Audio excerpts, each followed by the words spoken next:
बेटे आज हम बात करेंगे ब्रेन के बारे में। तो brain is the part of CNS। CNS stands for central nervous system. और सेंट्रल नर्वस सिस्टम के दो पार्ट्स हैं, ब्रेन और ब्रेन की जो एक्सटेंशन है spinal cord. So as discussed earlier, to protect the brain, we have a body box which is called cranium. Cranium protects the brain from any sort of shock या damage. तो mainly जो है brain को classify किया गया है fore brain में, जो हमारे सर के आगे का हिस्सा है फोर ब्रेन। उसके बाद mid brain. Mid brain mean जब हम ब्रेन के अंदर की तरफ चले जाते हैं। फोर ब्रेन और मिड ब्रेन। मिड ब्रेन का मतलब क्या है? अंदर की तरफ, बिल्कुल अंदर की तरफ मिड ब्रेन। और हाइंड ब्रेन। हाइंड ब्रेन का मतलब क्या हुआ? ये जो बिल्कुल जहाँ पे आपका स्कल खत्म होता है यहाँ पे, इसके और ये गर्दन के बीच में जो है, ये हमारे पास क्या है? हाइंड ब्रेन है। अब फोर ब्रेन का फंक्शन क्या है? कहता है fore brain is responsible for thinking, memory, intelligence, smell, hearing और साइट। आपने कई साइंस फिक्शन मूवीज देखी होंगी जिसमें एलियन जब दिखाते हैं तो एलियन का सर बहुत बड़ा दिखाते हैं और शरीर छोटा दिखाते हैं। वो सर बड़ा दिखाने का पर्पस ये होता है कि they have high IQ level, they have high intelligence level. तो बेसिकली साइंटिस्ट ये मानने चलते हैं कि जब इंटेलिजेंस लेवल धीरे धीरे बढ़ता जाएगा तो सर का जो फोर ब्रेन का साइज है वो बढ़ता जाएगा। Fore brain is the site of thinking, intelligence and memory. ठीक है। तो उसके बाद हमारे पास आ गया मिड ब्रेन। मिड ब्रेन का मतलब क्या है? सेंटर की तरफ चलो आप ब्रेन के। तो मिड ब्रेन में मेन फंक्शन था involuntary action. Many action in our body happen on their own which are not under our control. For example smooth muscles का, जहाँ पे भी स्मूथ मसल्स हैं वो अपने आप काम कर रही हैं, यूरिनरी ब्लैडर में, स्टमक में, फूड पाइप में, because of mid brain. Simple reflex actions, हमने पिछली क्लास में बात करी थी रिफ्लेक्स एक्शन की, which is very quick and involuntary response. लेकिन फिर there are some simple reflex action which occur in our body. For example जब हम लाइट में चले जाते हैं तो साइज ऑफ द पिupil कम हो जाता है। जब हम बाहर आ जाते हैं लाइट से बाहर या ऐसी जगह पे जहाँ पे लाइट बहुत कम है तो साइज ऑफ द पिupil क्या हो जाएगा? बढ़ जाएगा। These are some simple reflex actions and besides this mid brain also controls movement of head and neck. तो mid brain is basically toward inside the brain. अगर ये 3D मॉडल होता तो अंदर की तरफ जो है वो मिड ब्रेन है। और जैसे कि मैंने आपको बताया स्कल के खत्म होने के बाद यहाँ पे और नेक के बीच में जो है वो क्या है? हाइंड ब्रेन है। और हाइंड ब्रेन के अलग अलग पार्ट्स हैं, पोन्स है, मेडुला है, सेरिबेलम है। Pons are responsible for respiration, medulla is responsible for proper working of heart, in other words blood pressure. The pressure by which blood flows in your arteries and veins is controlled by medulla. It also controls the vomiting and salivation. Salivation का मतलब क्या है? मुंह में पानी आ जाना जब अपने मनपसंद की कोई चीज बनी हो, अच्छी स्मेल से मुंह में क्या आ जाना? पानी। Cerebellum is an important part of the hind brain and it controls the posture. आप छोटे बेबी को जब देखते हो, एक बेबी जो मान लो 7 या 8-9 महीने का है, वो 2 कदम चलता और गिर जाता है। लेकिन बड़े होने पे वही बेबी जो अपने 2 कदम पे खड़ा हुआ है। हमारी पूरी बॉडी का वेट कहाँ पे है? हमारे 2 पैरों पे है और उन 2 पैरों पे अपने वेट को बैलेंस करते हैं। This is the posture and this posture is maintained by the cerebellum. Then walking in a straight line. जैसे मैंने भी एक बेबी का एग्जांपल दिया, तो जो न्यूबॉर्न बेबी है जब तक वो 7-8 महीने का होता है सेरिबेलम प्रॉपर्ली डेवलप नहीं होता, इसलिए 2-3 कदम चलेगा फिर गिर जाएगा। फिर थोड़ा और बड़ा होता है तो चलता है लेकिन आड़ा तिरछा चलता है। लेकिन जब थोड़ा और बड़ा हो जाएगा तो he will walk straight. Walking, balancing, posture, walking, balancing and voluntary actions are controlled by cerebellum. So these are the various parts of the brain and in this brain you can also observe pituitary gland, जिसके बारे में भी हम बात करेंगे। Hormone, pituitary gland is an endocrine gland जो hormone secrete करता है। उसका क्या फंक्शन है वो भी हम बात करेंगे उसके बारे में। So this diagram basically shows you the parts of brain and their function.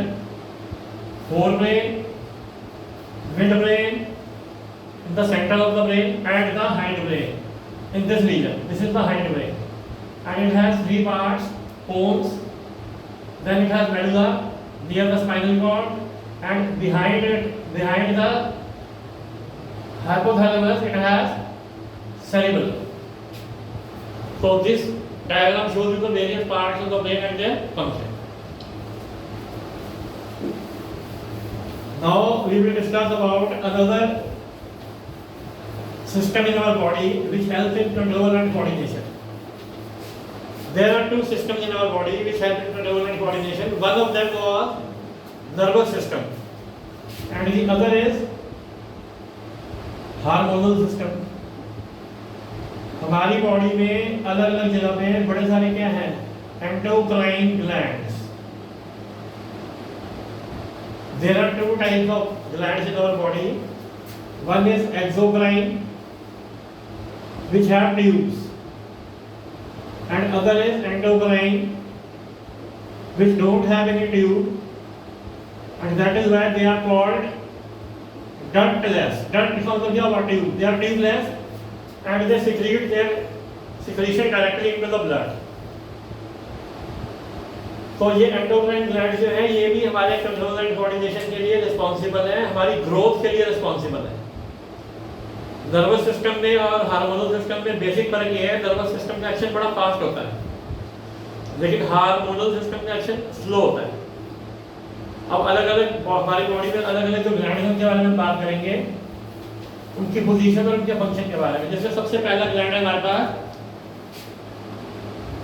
Hypothalamus, जिसके बारे में भी हमने बात करी थी, ब्रेन, और इट सिक्रीट्स releasing hormone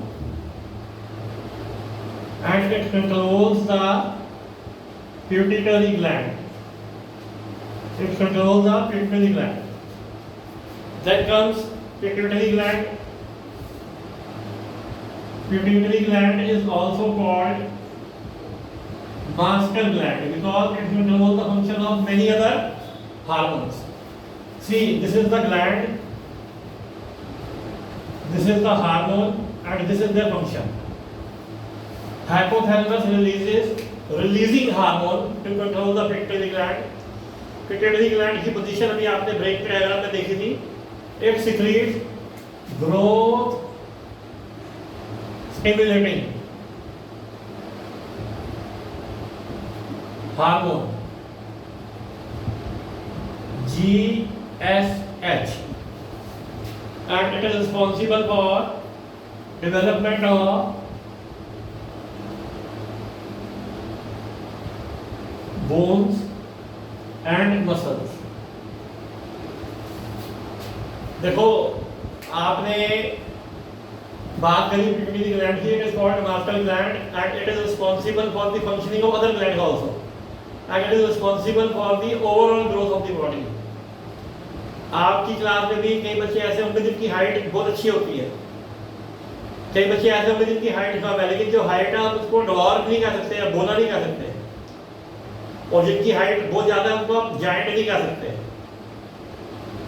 ये जो ग्रोथ स्टिमुलेटिंग हार्मोन है ये हमारी बॉडी की ओवरऑल हाइट को और हमारी बॉडी की डेवलपमेंट को कंट्रोल करता है, लेकिन जिसमें इसका सिक्रीशन ज्यादा होगा, आप जानते हो एक बहुत बड़ा फेमस रेसलर है खली, तो खली के अंदर ग्रोथ स्टिमुलेटिंग हार्मोन का एक्सेसिव सिक्रीशन है, उसकी जो ग्रोथ है वो अब नॉर्मल है. हम उसकी हाइट को ये नहीं कहेंगे उसकी अच्छी हाइट है, उसकी अब नॉर्मल हाइट है. It is known as gigantism, he looks like a giant. तो over secretion of growth stimulating hormone can cause gigantism and under secretion of growth stimulating hormone can cause dwarfism. Dwarfism का मतलब क्या है, बोनापन.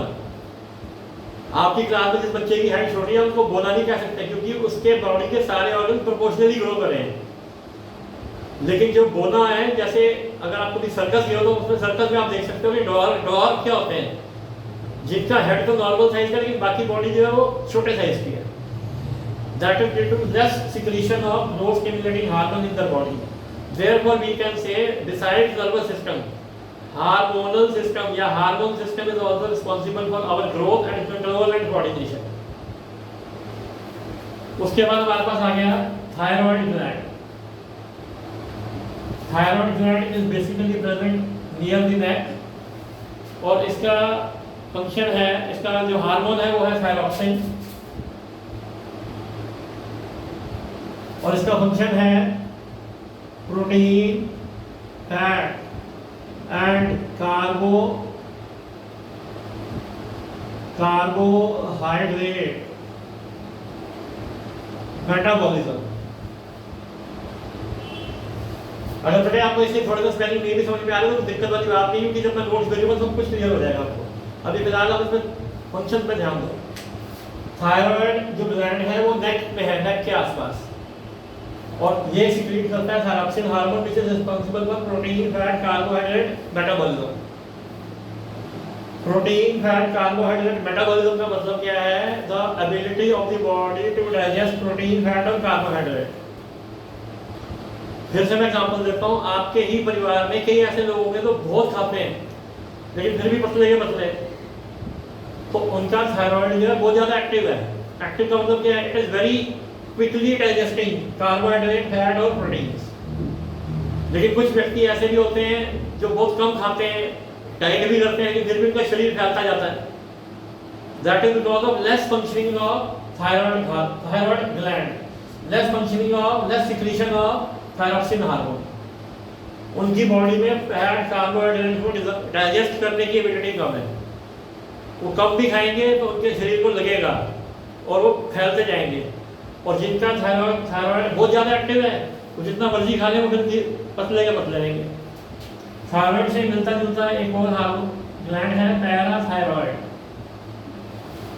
Parathyroid जो है ये secrete करता है पैराथायरॉयड हार्मोन, और it is responsible for calcium metabolism, strength of your bones. Parathyroid के बाद आ गया पैंक्रियास। पैंक्रियास एक मात्र ऐसा ग्लैंड है जो एंडोक्राइन भी है और एक्सोक्राइन भी है। एंडोक्राइन इसलिए है क्योंकि ये दो हार्मोन रिलीज करता है, इंसुलिन जो कि ब्लड ग्लूकोज को कम करता है, और ग्लूकोजन जो कि ब्लड ग्लूकोज को बढ़ाता है। देखिए pancreas is the only gland which is endocrine as well as exocrine. Endocrine इसलिए क्योंकि ये दो हार्मोन रिलीज करता है, इंसुलिन और ग्लूकोजन। इंसुलिन का काम है ब्लड ग्लूकोज लेवल को नीचे लेके जाना। जितना भी हम कार्बोहाइड्रेट लेते हैं खाने में, अल्टीमेटली वो किस पे कन्वर्ट हो जाता है? शुगर में, ग्लूकोज में, और वो ग्लूकोज हमारे ब्लड में है। जब ये ब्लड ग्लूकोज का लेवल जरूरत से ज्यादा हो जाता है तो कहते हैं बंदे को क्या हो गया? डायबिटीज या शुगर हो गई। आपकी फैमिली में कई ऐसे बंदे हैं, ज्यादातर जो अबव 50 इयर्स ऑफ एज होते हैं, वो कभी कुछ मीठा दो या कभी सॉफ्ट ड्रिंक दे दो, कोक दे दो या पेप्सी दे दो, कहते नहीं हम नहीं पिएंगे, हमारे को शुगर है। शुगर का मतलब क्या है? कि उनके ब्लड में ग्लूकोज का लेवल जो है एक लिमिट से ज्यादा है।